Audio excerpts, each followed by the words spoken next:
Surrender करो, surrender कराओ, एक से डरो, दूसरे को डराओ, किसी को धमकाओ, किसी को ललचाओ।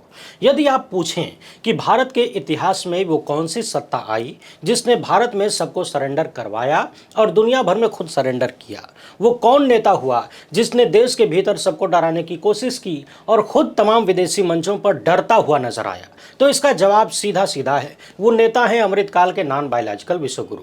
भारत की तमाम संवैधानिक संस्थाओं को सरेंडर करवाने में हुजूर ने रिकॉर्ड बना दिया और खुद भारत के बाहर लगभग हर मोर्चे पर सरेंडर करते हुए नजर आए। ऐसे आरोप लगने लगे हैं कि व्यक्तिगत आकांक्षाओं और मजबूरियों के चलते एक व्यक्ति ने भारत को बिन पेंदी का लोटा बना दिया है, यानी पेंडुलम, कभी लुढ़क के अमेरिका की गोद में, कभी लुढ़क के चीन की गोद। मगर समझने वाली बात यह है कि बाहर जो व्यक्ति हर मोर्चे पर डरा हुआ नजर आता है, उसकी सारी खुन्नस और खींच अपनों पर निकालता है। देश की तमाम व्यवस्थाओं के भीतर सब कुछ ठीक ठाक चल रहा है कि नहीं, ये जांचने का काम न्यायपालिका का है। मगर वही न्यायपालिका अमृतकाल में किस तरह सरेंडर करती है, उसका एक नया नमूना न्यायपालिका के ही पूर्व जज और वर्तमान अधिवक्ता ने बड़े कायदे से पेश किया है। जी हां, जस्टिस मुरलीधर ने सुप्रीम कोर्ट के एक फैसले को लेकर जो बातें कही है ना, वो सबूत है इस बात का कि देश की सबसे बड़ी अदालत में बैठे लोग, जिन्हें पूरा देश उम्मीद भरी नजरों से देखता है, वो किस कदर या तो डर या तो लालच के दायरे में काम करते हैं और सत्ता के एजेंडे पर फैसले देते हैं। क्या आपने कभी सुना है कि अपराध करने वाले को ही इनाम मिले? मगर अमृतकाल में भारत की न्यायपालिका में बैठे जजों ने यह कर दिखाया। राम मंदिर फैसले पर पूर्व में सुप्रीम कोर्ट के एक जज ने क्या कुछ कहा था और अभी ईमानदारी की मिसाल कायम करने वाले पूर्व जज जस्टिस मुरलीधर ने कैसा कच्चा चिट्ठा खोला है और इस फैसले के बारे में क्या कुछ कहा है, एकदम आसान भाषा में जानेंगे। क्योंकि सवाल है कि क्या बहुसंख्यक आबादी के दबाव में या फिर हिंदुत्ववादी राजनीति और राजनेताओं के दबाव में, डर से या लालच में देश के मुसलमानों के साथ सुप्रीम कोर्ट में बैठे जजों ने धोखा किया और धोखे के बदले में इनाम लिया। सवाल यह है कि क्या यह धोखा सिर्फ अल्पसंख्यक समुदाय के लिए है या फिर हर एक हिंदुस्तानी के लिए है, क्योंकि यह तो संविधान के साथ, लोकतंत्र के साथ और जनता के भरोसे के साथ धोखा है। याद रखिए, अगर चोर से दोस्ती करेंगे तो वो एक न एक दिन आपके घर में भी चोरी करेगा। यदि किसी को संविधान और लोकतंत्र के साथ धोखा करने की आदत लग जाए तो बारी बारी से सबका नंबर आता है और आ भी रहा है। नीट परीक्षा से लेकर लाखों भर्तियों के मामले में, जहां लाखों का भविष्य जुड़ा हुआ है, उन सब के मामले में अदालतों में क्या हो रहा है सब आपके सामने। तमाम विपक्षी नेताओं को निशाना बनाया गया, कार्यकर्ताओं, पत्रकारों को निशाना बनाया गया, किसानों के साथ क्या कुछ हुआ, महिला पहलवानों के साथ क्या कुछ हुआ, हम सब ने देखा है। और ये सब उसी सरेंडर का परिणाम है, उसी डर या लालच का परिणाम है जो राम मंदिर के फैसले में दिखा था। तो आइए इस फैसले पर पूर्व जज की बातों को समझते हैं। इसके अलावा भाजपा की पूर्व सांसद प्रज्ञा ठाकुर के मामले को भी देखेंगे, क्योंकि बम ब्लास्ट के केस में मसला फिर से अदालत पहुंच चुका है। आगे बढ़ने से पहले आप सभी से एक छोटी सी अपील है, पहली बार है तो चैनल को सब्सक्राइब करके घंटी बजा दीजिए से। हर एक वीडियो को लाइक और शेयर करना जरूरी होता है, ये आपकी जिम्मेदारी है। इसके अलावा आपको मालूम है कि हम किसी धन्ना सेठ या राजनीतिक दल के दम पर नहीं चलते, तभी खुल के आपके मुद्दों पर बात हो पाती है। हमारा काम पसंद आता हो तो इस QR कोड या फिर मोबाइल नंबर का प्रयोग करते हुए जो भी हो सके आर्थिक सहयोग भेजने का प्रयास जरूर करें। बहुत बहुत धन्यवाद। 9 नवंबर 2019 यही वो तारीख है जिस दिन सुप्रीम कोर्ट ने अयोध्या में मंदिर निर्माण का फैसला दिया। मगर आज टाइम कितना हुआ, बमुश्किल 6 साल, और देश की सबसे बड़ी अदालत का फैसला सवालों के घेरे में।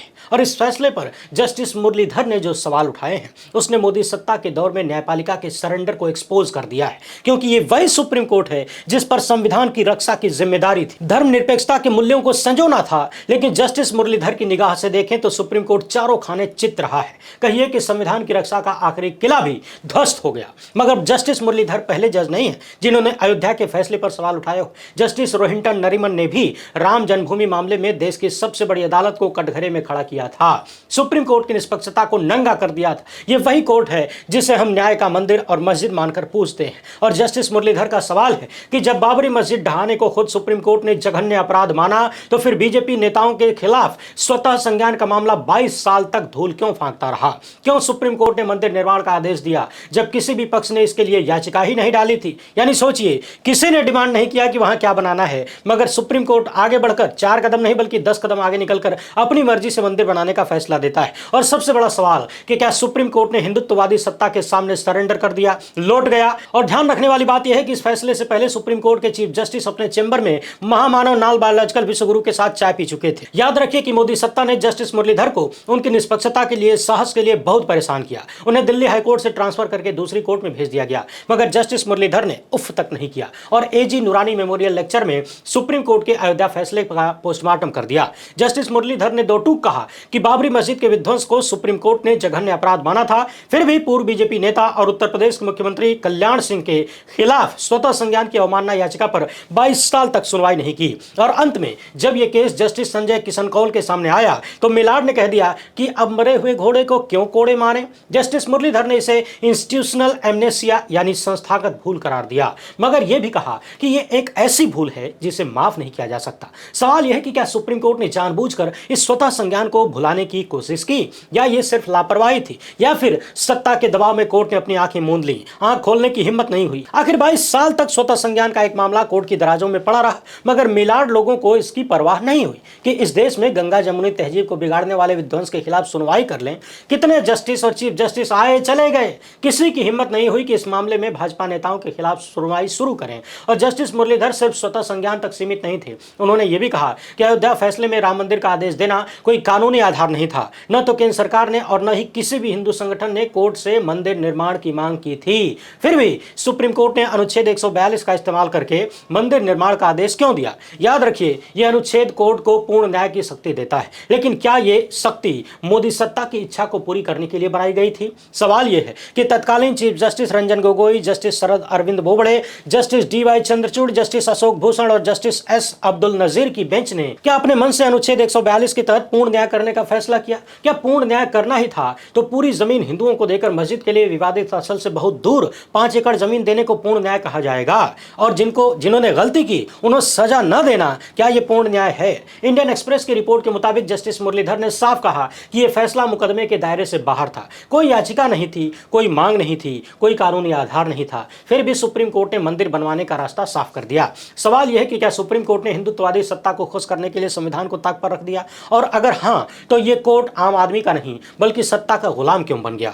मत भूलिए कि अयोध्या फैसले के सभी जजों को सत्ता ने रिटायरमेंट के बाद इनाम दिया। अभी डी.वाई. चंद्रचूड़ का नंबर उस तरह से नहीं लगा है। हालांकि बंगला का खेल तो आपने देखा, ये खाली नहीं कर रहे थे, खाली किए तब भी शायद सरकारी बंगला मिल गया। लेकिन कौन जानता है कब कौन सा बड़का पद मिल जाए, कुर्सी मिल जाए, हो सकता है बच्चों को मिल जाए। क्योंकि फैसला लिखने से पहले मिलाड ने अपने देवता से मदद मांगी थी और देवता ने मदद भी की थी, और नॉन बायोलॉजिकल महामानव के साथ गणेश आरती करने का सौभाग्य भी इन्हें मिला था। अच्छा, लोग सवाल करते हैं कि जिस देवता से आपने मदद मांगी वही देवता तो सुप्रीम कोर्ट में मुकदमा लड़ रहा था। और दुनिया जानती है कि तत्कालीन चीफ जस्टिस गोगोई को राज्यसभा भेजा गया, जस्टिस नजीर राज्यपाल बने और बाकी जजों को भी अहम पदों पर बिठाया गया। हमने कई बार इन चीजों को दिखाया है। सवाल यह है कि क्या इन जजों को इस बात का अंदाजा नहीं था कि एक वक्त आएगा जब उनके फैसलों पर बात होगी, उनका पोस्टमार्टम होगा? क्योंकि जस्टिस मुरलीधर से पहले रिटायर्ड जस्टिस रोहिंटन नरीमन ने भी अयोध्या के फैसले को ट्रावेस्टी ऑफ जस्टिस करार दिया था। 5 दिसंबर 2024 को दिल्ली में अहमदी फाउंडेशन के उद्घाटन व्याख्यान में जस्टिस नरीमन ने कहा कि अयोध्या के फैसले ने भारत के सेक्युलर ढांचे को कमजोर किया। उन्होंने जोर देकर कहा कि बाबरी मस्जिद के नीचे कोई राम मंदिर नहीं था, जैसा कि सुप्रीम कोर्ट ने अपनी जांच में पाया था। फिर भी कोर्ट ने मंदिर निर्माण का आदेश दे दिया। सवाल यह है कि अगर कोर्ट ने खुद ही माना कि मस्जिद के नीचे मंदिर नहीं था, तो फिर मंदिर निर्माण का फैसला किस आधार पर लिया गया, किस सबूतों के आधार पर लिया गया? क्या यह महामानव का डर था या उन्हें खुश करने का खेल था, ताकि उन्हें खुश करेंगे तो खुश होकर हमको कुछ दे देंगे भीख में? जस्टिस नरीमन ने अयोध्या के फैसले में ही प्लेसेस ऑफ वर्शिप एक्ट 1991 पर कोर्ट की टिप्पणियों को सिल्वर लाइनिंग करार दिया था, जिसमें कहा गया था कि 15 अगस्त 1947 के बाद किसी भी धार्मिक स्थल का चरित्र नहीं बदला जा सकता। और जस्टिस नरीमन की चेतावनी थी कि इस एक्ट के बावजूद देश भर में मस्जिदों और दरगाहों के खिलाफ 17 मुकदमे दायर हो चुके हैं। और 2025 के अगस्त में आरएसएस चीफ मोहन भागवत ने कहा कि काशी मथुरा की लड़ाई लड़ने के लिए आरएसएस के स्वयंसेवक स्वतंत्र हैं। हालांकि यह सवाल कोई नहीं करता कि ये कौन से स्वयंसेवक हैं जो न तो देश की बेरोजगारी पर सामने आते हैं, न महंगाई पर सामने आते हैं, न महिलाओं की सुरक्षा पर सामने आते हैं, न ही पीटे जा रहे युवाओं पर सामने आते हैं, न ही चीन के कब्जे पर सामने आते हैं। ये खाली मंदिर मस्जिद के मामले में ही क्यों आते हैं? काहे की स्वयं सेवा, अपनी सेवा? साथ में जस्टिस नरीमन की दलील यह भी थी कि ज्ञानवापी और मथुरा में मंदिर मस्जिद के मामले भारत की धर्मनिरपेक्षता को कमजोर कर रहे हैं। नरीमन ने कहा था कि ये मुकदमे कुकुरमुत्ते की तरफ फैल रहे हैं और देश में सांप्रदायिक तनाव बढ़ा रहे हैं। सवाल यह है कि जब सुप्रीम कोर्ट ने खुद प्लेसेस ऑफ वर्शिप एक्ट को सेक्युलरिज्म का आधार माना, तो फिर निचली अदालतों में इन मुकदमों को क्यों नहीं रोका गया? क्या सेक्युलरिज्म की बात सिर्फ कागजों पर होगी, लेकिन हकीकत में न्यायपालिका मेजोरिटी के आगे सरेंडर कर देगी, लौट जाएगी, झुक जाएगी? याद रखिए कि बाबरी मस्जिद का विध्वंस 1992 में हुआ और सुप्रीम कोर्ट ने इसे जघन्य अपराध माना। फिर भी बीजेपी के बड़े बड़े नेताओं यानी कल्याण सिंह, लाल कृष्ण आडवाणी, मुरली मनोहर जोशी के खिलाफ कुछ नहीं हुआ। और इस मामले में निचली अदालत का रवैया भी कम हैरान करने वाला नहीं था। 2019 में जब अयोध्या का फैसला आया, तब सुप्रीम कोर्ट ने बाबरी विध्वंस केस में बीजेपी नेताओं को बरी करने के निचली अदालतों के फैसले पर कोई सख्त टिप्पणी नहीं की। जस्टिस नरीमन ने इस फैसले पर सवाल उठाया था कि जब कोर्ट ने खुद माना कि विध्वंस एक अपराध था तो फिर दोषियों को सजा क्यों नहीं हुई। क्या सुप्रीम कोर्ट ने लोअर कोर्ट को यह मैसेज दिया कि हिंदुत्ववादी सत्ता के आगे कानून की कोई हैसियत नहीं है। जस्टिस मुरलीधर ने साफ कहा कि कोर्ट का फैसला तर्कसंगत नहीं था। बाबरी मस्जिद विध्वंस के बाद न्यायपालिका ने जो किया वो बहुत ही निराश करने वाला था और अयोध्या के केस में उन्होंने जो लिखा और जो फैसला दिया वो बिल्कुल तार्किक नहीं था। जस्टिस मुरलीधर ने कहा कि यह फैसला किसी जज ने नहीं लिखा था, 5 जजों की बेंच का ये अनाम फैसला था। लेकिन पूर्व सीजीआई चंद्रचूड़ ने खुद स्वीकार किया कि उन्होंने फैसला लिखने से पहले देवता से सलाह ली। सवाल यह है कि क्या सुप्रीम कोर्ट के जज अब कानून की जगह देवताओं की सलाह पर चलेंगे, और अगर हां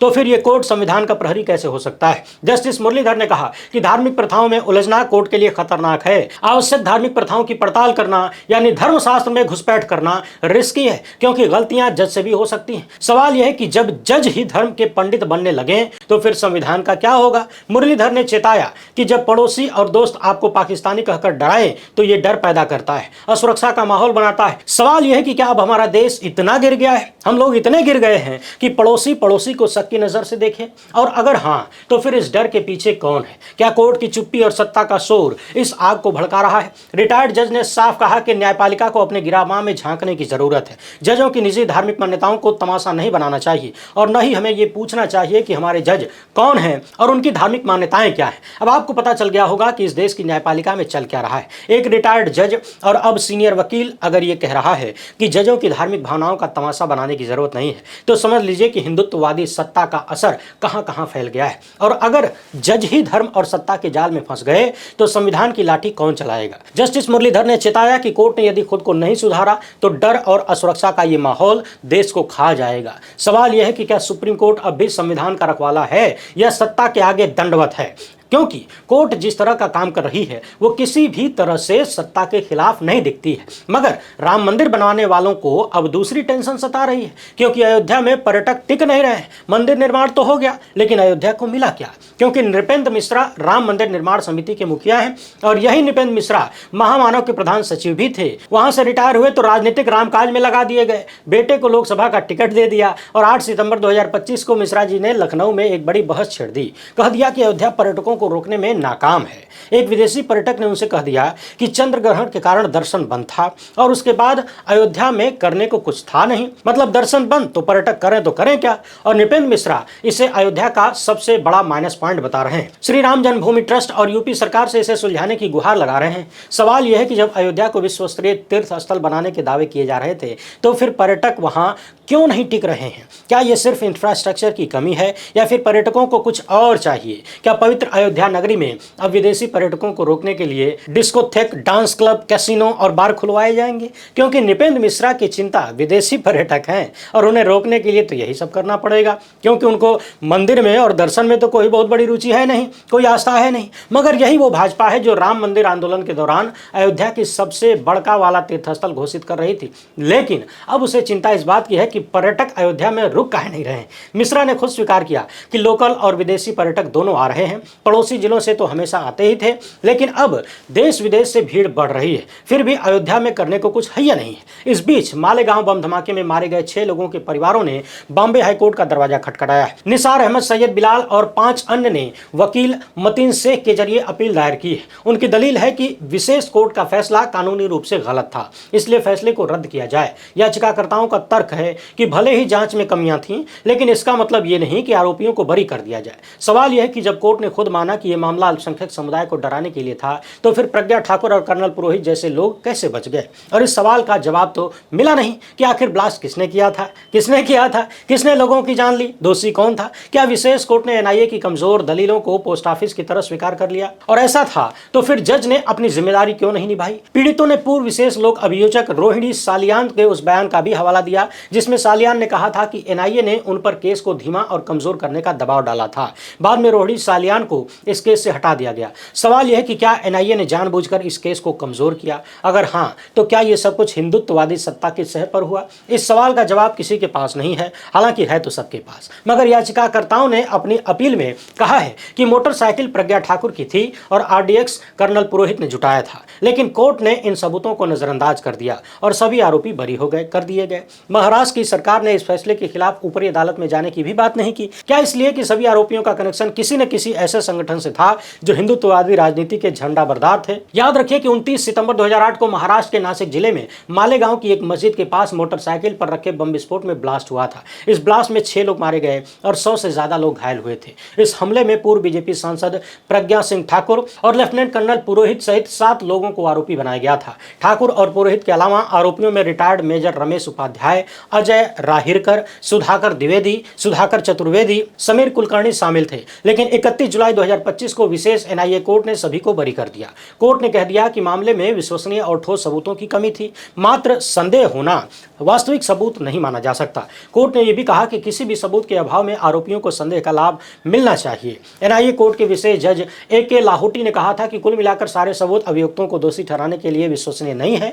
दोष सिद्धि के लिए कोई विश्वसनीय और ठोस सबूत नहीं मिला। जबकि अभियोजन पक्ष का दावा था कि मालेगांव ब्लास्ट दक्षिणपंथी चरमपंथियों द्वारा स्थानीय मुस्लिम समुदाय को आतंकित करने यानी डराने के इरादे से किया गया था। एनआईए कोर्ट ने अपने फैसले में अभियोजन पक्ष के मामले और उसकी जांच में मिली खामियों को भी एक्सपोज किया था। लेकिन अंत में आरोपियों को संदेह का लाभ मिल गया और इसी के खिलाफ पीड़ितों ने फिर से बॉम्बे हाईकोर्ट का दरवाजा खटखटाया है। देखना यह है कि न्याय मिलता है कि नहीं। हालांकि इसका जवाब आप सबके पास है। जब खुलेआम अदालतों में किसी विचारधारा के समर्थकों और किसी राजनीतिक दल खुलकर कहें तो भाजपा के लोगों को जज बनाया जाने लगेगा, तो फिर न्याय की उम्मीद लोग करेंगे कैसे, वो भी उन लोगों के खिलाफ जो उन्हीं के समर्थक हों। आप इस मामले पर क्या सोचते हैं, अपनी राय कमेंट बॉक्स में जरूर लिखें। पहली बार है तो चैनल को सब्सक्राइब कर लीजिए। हमसे जुड़ने के लिए बहुत बहुत धन्यवाद। जय हिंद।